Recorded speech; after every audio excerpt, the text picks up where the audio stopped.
एक चाय बेचने वाले की अगर सच्ची औलाद हो, सच में तुम्हारे बाप ने अगर चाय बेची है तो तुम्हें कसम है मोदी हमारे देश की रेल चलवा दे भैया एक बार बस, बाकी खेल बाकी हो जाएगा, बाकी काम हो जाएगा। कि सुप्रीम कोर्ट पर भी बम बरसा कर मूर्ख, सुप्रीम कोर्ट ने भी कहा किसान का आंदोलन जायज है और इसको रोकने के किसी के बाप की ताकत थी, मोदी के बाप की भी ताकत नहीं है। बहुत बड़ी योजना षड्यंत्र है। योगी आदित्यनाथ ने 50-50 लाख के नोटिस भेज दिए किसानों के, ताकि जो किसान हैं उत्तर प्रदेश के किसान न जा सके, ताकि ज्यादातर किसान पगड़ी वाले दाढ़ी वाले दिखे, ताकि दिखा कि ये आंदोलन सरदारों का, ये धार्मिक आंदोलन नहीं है। योगी आदित्यनाथ घंटा बाद लाठी डंडे चलाओगे तो 10 करोड़ किसान दिल्ली आने वाला है। मोदी एक साथ पेशाब कर ली तो नाव चलानी पड़ेगी दिल्ली में, नाव चले डूब जाओगे, डूब, समझ गए।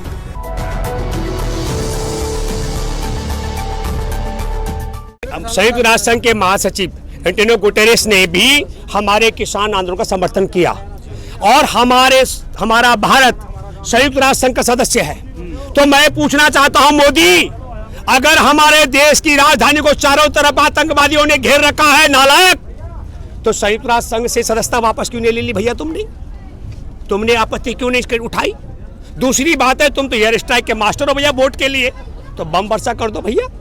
और मैं तीसरी बात ये कहना चाहता हूं कि सुप्रीम कोर्ट पर भी बम वर्षा कर मूर्ख, सुप्रीम कोर्ट ने भी कहा किसान का आंदोलन जायज है और इसको रोकने के किसी के बाप की ताकत थी, मोदी के बाप की भी ताकत नहीं है।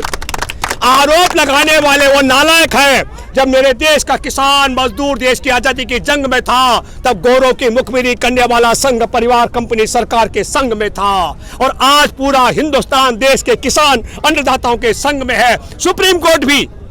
और जो गंद खाते हैं वो संघ परिवार के काले कानून, मोदी के काले कानून के संग में है। अच्छा, अगर बात की जाए तो बीजेपी हमेशा देखा जा रहा है कि किसानों के, पर मैं और एक मिनट जो नहीं और बता, जो सवाल आपका जो आप बात कर रहे थे खालिस्तान का, बहुत बड़ी योजना षड्यंत्र है। योगी आदित्यनाथ ने 50-50 लाख के नोटिस भेज दिए किसानों के, ताकि जो किसान हैं उत्तर प्रदेश के किसान न जा सके, ताकि ज्यादातर किसान पगड़ी वाले दाढ़ी वाले दिखे, ताकि दिखा कि ये आंदोलन सरदारों का, ये धार्मिक आंदोलन नहीं है। योगी आदित्यनाथ घंटाबाज, ये आंदोलन किसानों का है, एक घंटा बजाने वालों का नहीं है बाबा। हमारे देश में सरदार देश की हिफाजत भी करते हैं और देश के लिए अन्न पैदा करते हैं। मैंने सुना, अफसोस की बात है कि यहाँ यूपी पुलिस, हमारे मुस्लिम भाई आए भंडारा लेकर के और नालायक गद्दारों ने कहा तुम कैसे आ गए हो। मैं उन पुलिस कर्मियों से पूछना चाहता हूँ, मूर्ख के बच्चों, तुम तय करोगे भैया कि इस देश में खेती बाड़ी कौन करेगा, खेती किसानी कौन करेगा? ये नालायकपन भी बंद करना चाहिए। मैं आपके माध्यम से कहना चाहता हूँ, योगी तुम 50 लाख का नोटिस भेजो। गुजरात के किसानों जो आंदोलन में है, उनके परिवार को परेशान करने के लिए पूरी पुलिस पहुंची है, उनके माँ बाप को प्रताड़ित कर रही है। मैं गुजरात के किसानों को भी सैल्यूट करता हूँ और मैं फिर कहना चाहता हूँ, सच में इस आंदोलन में सबसे सारा शिद्दत के साथ हमारा बड़ा किसान, पंजाब के किसान डटे हुए। और जो ये कह रहे हैं कि पंजाब के किसान क्यों है, मैं बताना चाहता हूं हरियाणा के क्यों है।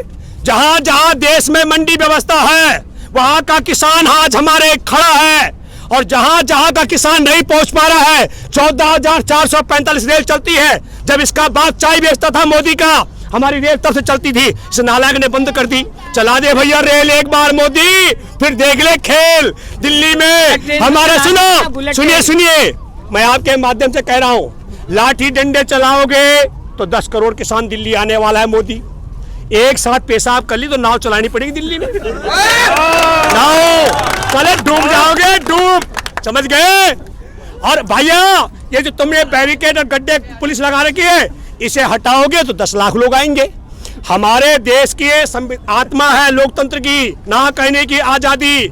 और जब तक हमारे देश में बाबा साहिब का अध्यक्षता में बना संविधान है और लोकतंत्र है, मोदी सरकार और भागवत के बाप की ताकत नहीं है। किसान आंदोलन को रोक दे, जिनको ये गुमराह कर रहा है। मध्य प्रदेश में आपने देखा होगा, नहीं सुनो, बहुत बड़ी लाखों करोड़ों रुपए का खर्च किया और किसानों ने कहा हम किसानों के साथ हैं, हम देश के गद्दारों के साथ नहीं है। ये बात उसी मंच पर खड़े किसानों ने कही है। इससे बड़ी और क्या बात हो सकती है? बस एक काम कर लो, मोदी तुमने चाय बेची है, तुम एक चाय बेचने वाले की अगर सच्ची औलाद हो, सच में तुम्हारे बाप ने अगर चाय बेची है तो तुम्हें कसम है मोदी, हमारे देश की रेल चलवा दे भैया एक बार बस, बाकी खेल बाकी हो जाएगा, बाकी काम हो जाएगा, बैंड बज जाएगा बैंड। ये नालायक कहता है हमारे किसानों को समझ नहीं आता।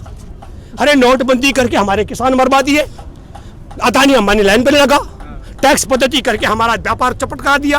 ताला बंद करके 14 करोड़ मजदूर भूखे प्यासे पैदल चले, उनके पैरों से खून टपक रहा था, पश टपक रहा था, गाड़ियों से कुचल के मरे, रेल से कट के मरे। ये नालायक तो हंसता रहा रावण की तरह। आप समझो पहले।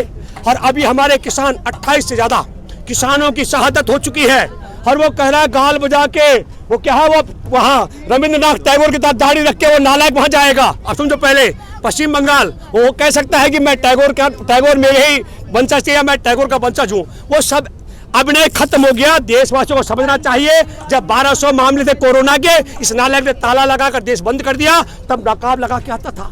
अब कहाँ चला गया नकाब? अभिनय खत्म हो गया। नहीं, अब अभिनय खत्म हो गया। हमारा देश विचित्र स्थिति में है। मैं आपके माध्यम से एक बात कहना चाहता हूँ, हमारे देश के किसानों के 100 वापस जाएंगे या कानून खत्म करा के जाएंगे।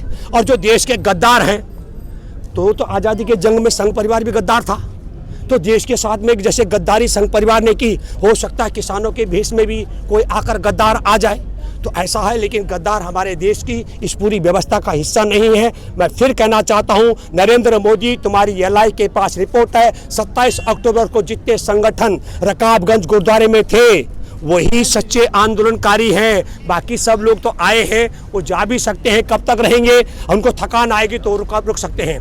लेकिन जो संगठन रकाबगंज गुरुद्वारे में थे वो मिट सकते हैं, मर सकते हैं, पर इन काले कानूनों को बर्दाश्त नहीं कर सकते। ये बात मैं कहना चाहता हूँ। बहुत शुक्रिया। चैनल को लाइक, शेयर एंड सब्सक्राइब करें और बेल आइकन दबाना ना भूलें।